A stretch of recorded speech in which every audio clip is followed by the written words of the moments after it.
Olá pessoal, vamos aqui trabalhar um pouco sobre a população mundial, sua distribuição e a dinâmica demográfica. Em percursos passados nós já trabalhamos essa questão de demografia, eu já procurei passar para vocês a compreensão dessa expressão. Então, ao final dessa nossa videoaula, né, o nosso objetivo é fazer com que vocês tenham compreendido que essa população mundial, a sua dinâmica, a distribuição, né, demográfica, ela é irregular. Né? Nós temos um mundo regionalizado, né, e essas regionalizações elas apresentam uma série de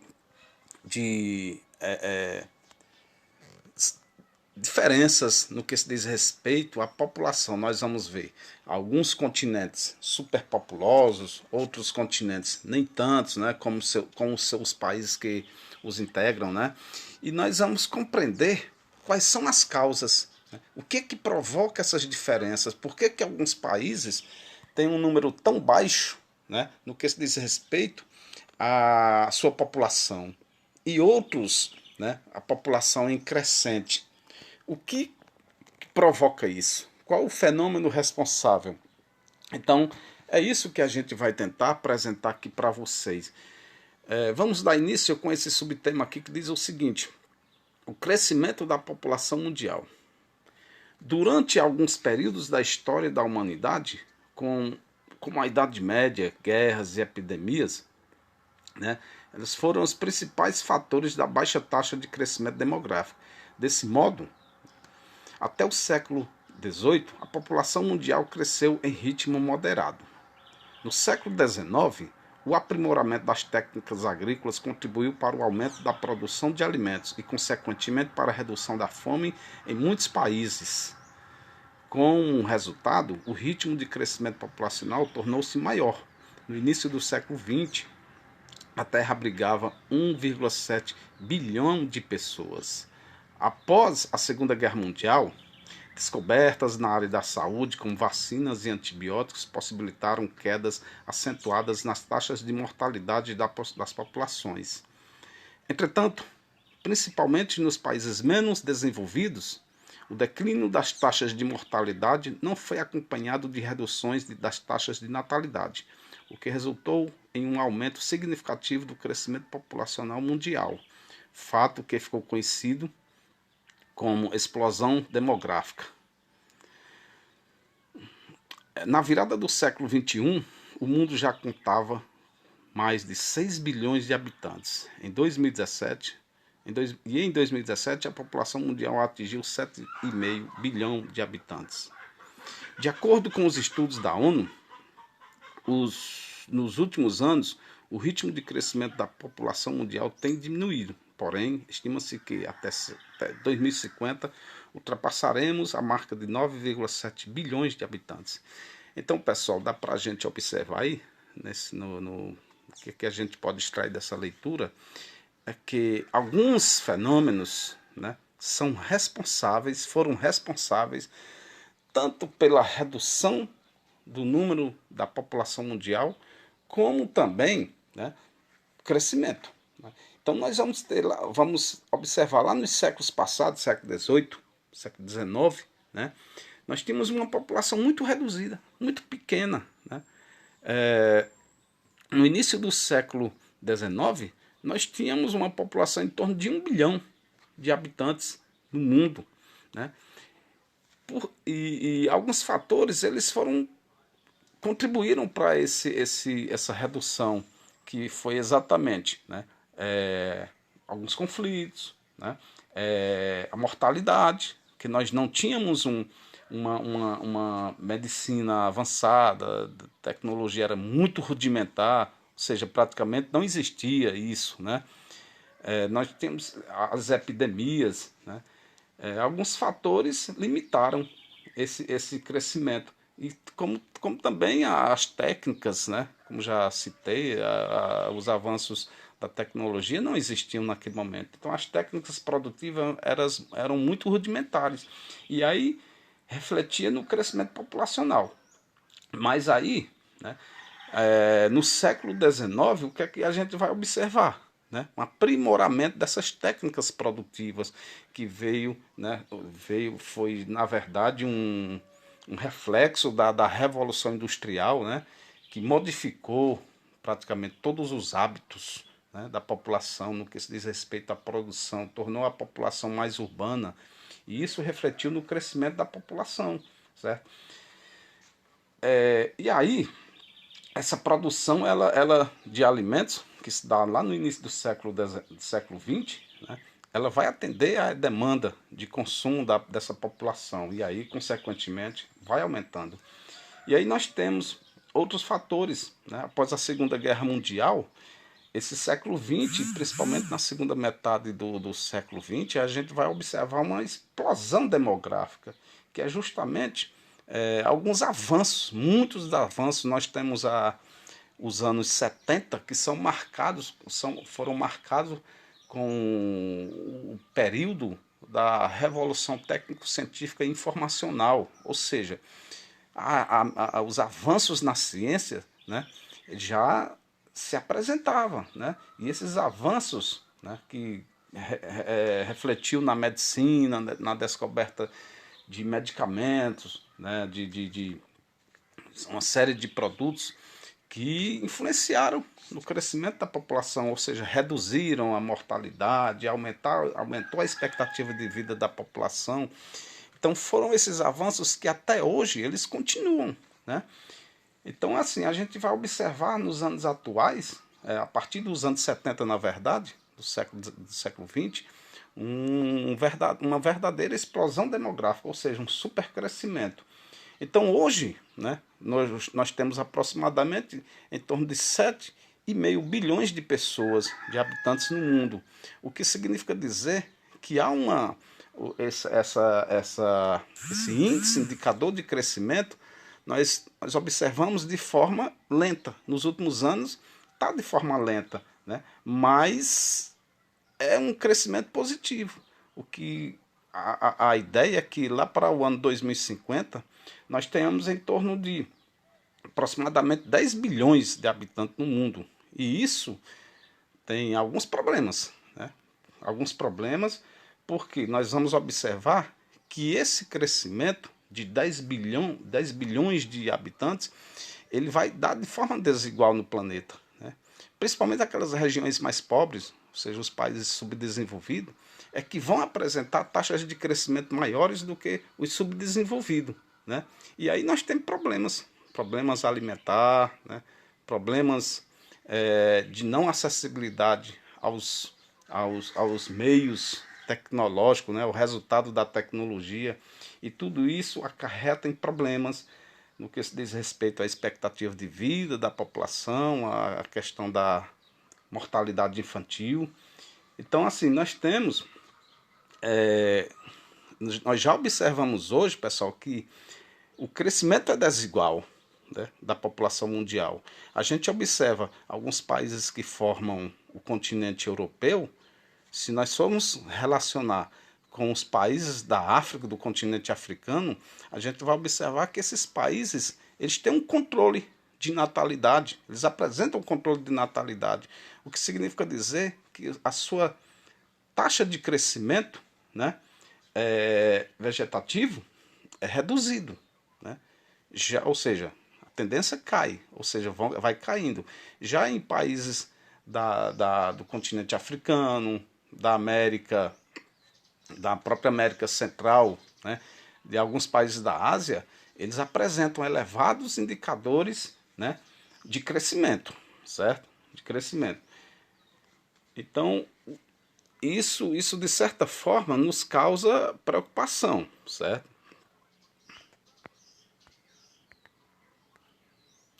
Vejamos aqui, né, alguns indicadores, né, em países desenvolvidos e os menos desenvolvidos, ou seja, as médias das taxas de natalidade e de fecundidade. Percebam aí a diferença, certo? Nos países desenvolvidos, né, nós temos uma taxa de natalidade em torno de 10,9, certo? Já por cento, já de fecundidade, né, nós temos aí 1,7%. São taxas, são indicadores menores, certo? Ou seja, aí nós temos aí um valor em mil, né? Em mil, né? Ou seja, a cada mil, né? A cada 1.000 habitantes, apenas 10,9, né? Nós vamos observar uma taxa de natalidade e de fecundidade de aí é que reduz de 1,7, ou seja, aquelas mulheres em idade, né, de procriação, né, apenas 1,7 de 14 aos 43 anos, mais ou menos, né, apenas 1,7 vai apresentar essa fecundidade, certo? Já nos menos desenvolvidos, né, essa taxa, esse indicador, ele aumenta. Nós temos o quê? Nós temos aí, a cada 1.000 nós temos 20,1% mulheres, né, apresentando esse indicador de natalidade. E a de fecundidade aumenta. Significa dizer que as mulheres nessa idade, né, elas estão mais propícias à gravidez, né? Então, esses indicadores, por que isso acontece? Por que nos países desenvolvidos, países ricos, aqueles países que apresentam elevados indicadores, essas taxas são bem menores, né? Então isso é um reflexo, pessoal, das políticas públicas que são desenvolvidas nesses países, né? Educação, renda, habitação, ou seja, a qualidade de vida, o IDH nesses países são mais avançados, né? Então, já nos países menos desenvolvidos, a precariedade prevalece, né? As pessoas, uma boa parcela da população não tem acesso aos serviços básicos, né, que deveriam ser ofertados, né? A população vive um crescente número de desemprego, e aí tudo reflete na saúde, né? O indicador de saúde muito baixo, o indicador de educação muito baixo. Então, tudo tende, nesse quesito, a piorar. Aqui nós temos a distribuição da população no mundo, certo? Nós vamos observar, se nós formos observar esse planisfério aqui, né? Nos Estados Unidos, nós temos em torno de mais de 324 bilhões de habitantes, ou seja, milhões de habitantes, certo? 324 milhões de habitantes. No Brasil, nós temos pouco mais de 200, né? Esses dados, vale ressaltar que é de 2017. Nós temos mais de 207 milhões de habitantes, certo? São números altos, né? São países, pela sua expressividade, pela sua dimensão territorial, consequentemente a população cresce, aumenta, né?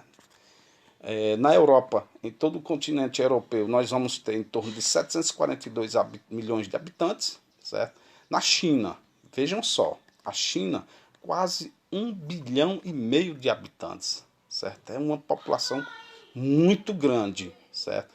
Lá na Índia também nós temos aproximadamente, nós temos em torno de 1,339 bilhões de habitantes. Então, nós temos outros países com um número muito reduzido, muito pequeno, certo?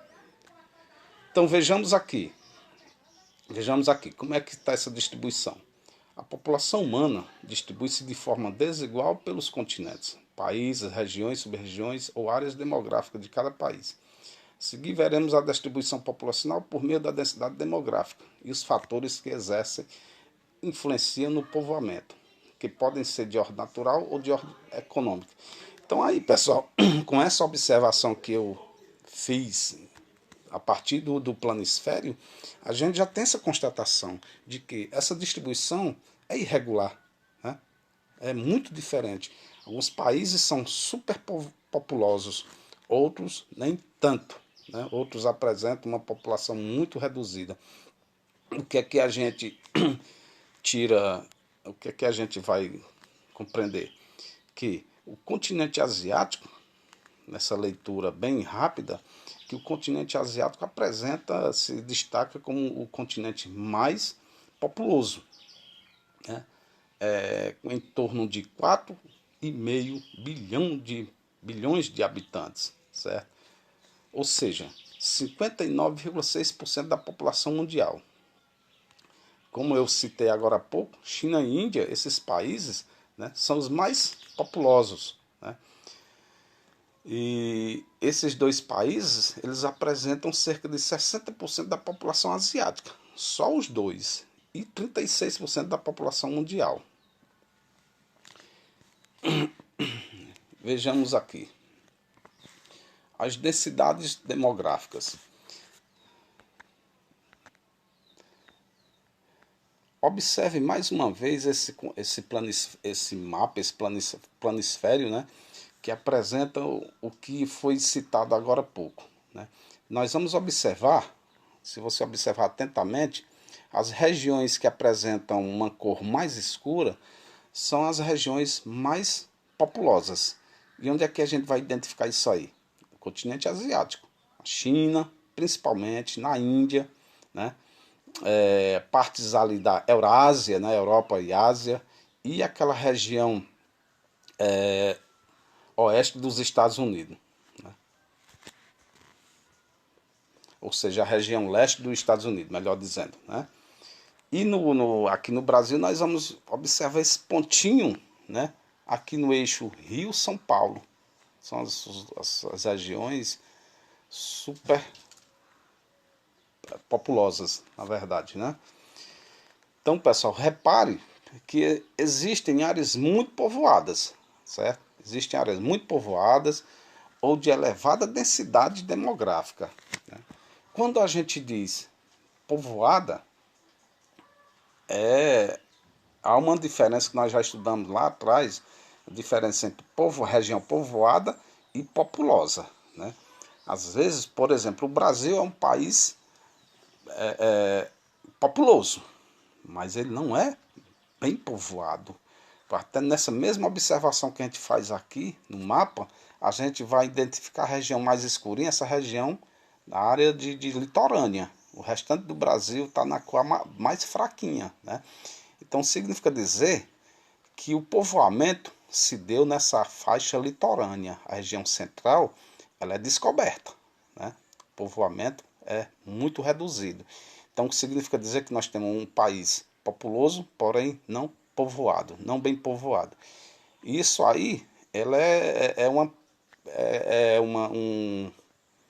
a gente observa isso também no mundo, certo? No mundo a gente, nessa observação que você faz aí, você encontra algumas regiões com a cor mais clara, ou seja, que tem menos pessoas, né? Nós vamos encontrar regiões aí com menos de 1 habitante por quilômetro quadrado, né? Se você observar a legenda aí, né, a região mais clara, ela diz que esses pontos de tom mais claro, menos de 1 habitante por quilômetro quadrado. E a região mais escura, mais de 200 habitantes, certo? Continuando aqui. Fatores que influenciam no povoamento. Então, como eu disse lá atrás, né, tem alguns fatores que influenciam no povoamento. Pode ser de ordem natural, né, como o clima, né, o solo, né, a vegetação, certo? E de ordem socioeconômica, ordem histórico-econômica, né? Então nós temos por exemplo, o Brasil, que eu falei agora há pouco, que o Brasil ele não é povoado. Tem alguns fatores que influenciam no povoamento do Brasil, que é exatamente a questão, quando você observa a região centro-oeste, região norte, você vai observar que alguns fatores eles influenciam na distribuição da população, principalmente a vegetação, né? O relevo. Nós temos ali na região norte a questão da Amazônia, que é composta por uma imensa floresta, né? E inúmeros e inúmeros milhares de rios, que em alguns pontos impossibilita a fixação humana, né, nessas regiões. O relevo, se você observar também a costa oeste do continente americano, nós vamos observar uma cadeia de montanha, que é a Cordilheira dos Andes. Então, na região da Cordilheira dos Andes, ela é menos povoada por conta do relevo. E aí nós temos algumas regiões que são superpovoadas. Aqui no Brasil, vamos pegar como ponto de partida o território brasileiro, né? A região Rio-São Paulo, né? Elas apresentam uma questão histórico-econômica que favorece a fixação humana, né? As pessoas migraram para essas regiões porque elas apresentam condições mais favoráveis, né, para as pessoas lá se adaptarem, ok? O clima, nós temos também regiões desérticas, né, que não favorece a fixação humana, né? Nós temos regiões polares, né, que também dificultam. Então são esses fatores, né, de ordem natural, o clima, o relevo, né, a disponibilidade de água e a quantidade de solos para fins de agricultura são alguns dos fatores que influenciam no povoamento da população. Aqui nós temos, pessoal, nesse ponto aqui, desigualdades na dinâmica demográfica. Além da desigual distribuição demográfica no espaço geográfico mundial, há também disparidades, né, na dinâmica demográfica entre diversos países. Já vimos algumas dessas desigualdades anteriormente, como as diferenças de crescimento vegetativo ou natural e nas médias de taxas de natalidade e fecundidade. Os conjuntos de países desenvolvidos e menos desenvolvidos, o que nós citamos agora há pouco, né? Alguns países desenvolvidos, como eu já citei, a mortalidade infantil é reduzida, né? Já em países subdesenvolvidos, elas tendem a aumentar. E isso é um reflexo, pessoal, das condições, a qualidade de alimentação das gestantes, das mães e crianças, as condições de saneamento básico do lugar onde a criança nasce, cresce, e ao nível educacional dos pais e a renda que possuem. Tudo isso está relacionado à questão da mortalidade infantil. São os fatores que influenciam. Certo? E também há, assim, estreita relação entre as taxas de mortalidade infantil, condições socioeconômicas da população, ou seja, as altas taxas de mortalidade infantil ocorrem em populações desprovidas de boas condições de vida e, inversamente, baixas taxas de mortalidade infantil ocorrem em populações com boas condições de vida, como é o caso dos países ricos. Os países ricos, existem as políticas públicas que chegam com eficiência à população que mais necessitam, certo? E nesse ponto aqui, esperança de vida ao nascer, né? As expectativas de vida, onde são as regiões que apresentam as maiores expectativas de vida ao nascer? Nós temos aqui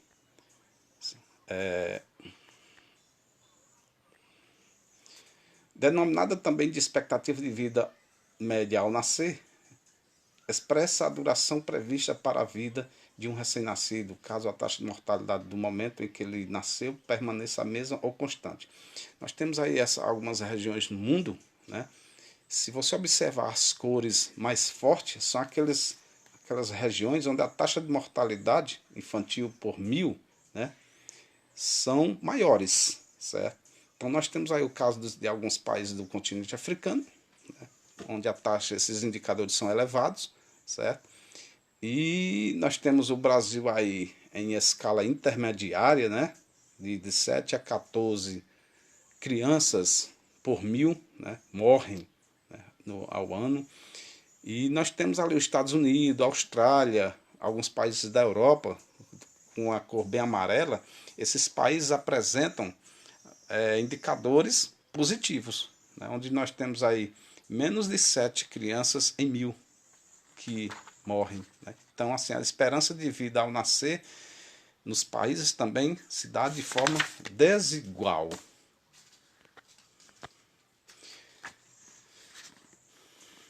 Observando também aqui esse gráfico, esse planisfério, pessoal, nós temos aqui esperança de vida média ao nascer em 2015. esse reflexo que a gente, ou seja, esse entendimento se dá praticamente igual ao que a leitura que nós fizemos anteriormente. E as relações entre aumento de esperança de vida média ao nascer, alta taxa de natalidade e economia, né? Qual a relação que a economia tem com esperança de vida média ao nascer e as altas taxas de natalidade? Ora, nós já sabemos que um povo que tem essa assistência econômica de forma mais positiva, né, isso vai refletir nas suas condições de vida, né, a qualidade de vida, na ingestão de nutrientes mais desejáveis, né? Então, a economia ela tem essa relação muito forte e positiva.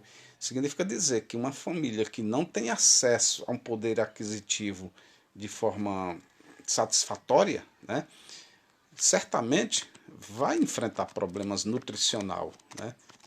E a gente observa isso ocorre em muitas famílias, né, de países pobres, como os países da África, alguns países da América, né? Muitas famílias não têm um rendimento desejável e isso reflete na sua, na sua qualidade de alimentação, ou seja, na nutrição das crianças, né? A expectativa de vida se torna mais baixa, né? E é isso, pessoal. É esse recado que eu queria dar a vocês. Vocês estudem bastante o percurso para um melhor entendimento. Um abraço, até a próxima.